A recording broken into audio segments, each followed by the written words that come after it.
विदर्भाची प्रति पंढरपूर म्हणून ओळख असलेल्या संतनगरी शेगाव येथील श्री संत गजानन महाराज यांची पालखी आषाढी एकादशीच्या सोहळ्यामध्ये सहभागी होण्याकरिता पंढरपूर करिता रवाना झाली। पालखीचे हे 56वे वर्ष असून यामध्ये जवळपास 700 पताकाधारी वारकरी, टाळकरी, सेवेकरी सहभागी झाले आहेत। सकाळी 7 वाजता श्री संत गजानन महाराज संस्थानचे सेवाधारी विश्वस्तांच्या हस्ते श्रींच्या रजत मुखवट्याची पूजा करण्यात आली। टाळ मृदुंगाचा गजर, गणगण गणात बोतेचा गजर याने मंत्रमुग्ध होत राज्याच्या कानाकोपऱ्यातून आलेले भाविक श्रींचे दर्शन घेत आपली सेवा अर्पण करीत होते। जवळपास 7:30 वाजताच्या दरम्यान मंदिरातूनही रजत मुखवटे असलेली श्रींची पालखी पंढरपूर करिता मार्गस्थ झाली।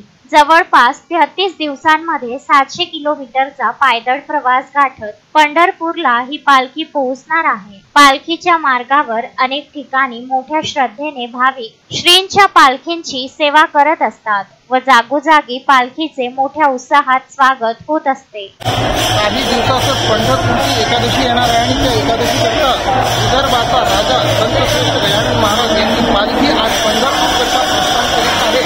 जवळजवळ 55 ते 57 दिवसाच्या प्रवासानंतर महाराजांची पालखी परत संत नगरीमध्ये सामील होणार आहे। त्याकरता महाराजांना निरोप आणि त्यांच्यासोबत सानिध्यामध्ये राहण्याकरता प्रत्येक भाविक भक्तगण येथे उपस्थित आहे आणि आपण पाहू शकता हा 1100 किलोमीटरचा जो प्रवास आहे हा प्रवास करून महाराजांची पालखी 2 महिन्यानंतर परत संत नगरी शेगावीला येणार आहे।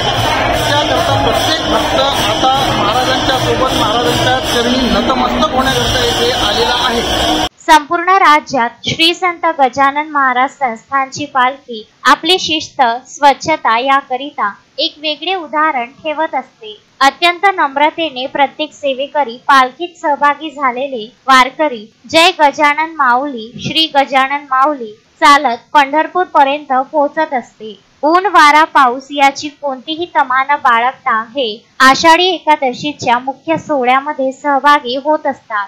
पालखीचा तिथे मुक्काम झाल्यानंतर पुन्हा एकदा शेगावच्या दिशेने ती मार्गस्थ होत असते आणि 31 जुलै रोजी शेगावमध्ये राजवैभवी स्वागतात पुन्हा एकदा श्रींचे दर्शन घेण्याकरिता भाविक आतुरतेने वाट पाहत असतात। महेंद्र मिश्रा, विदर्भ न्यूज, शेगाव।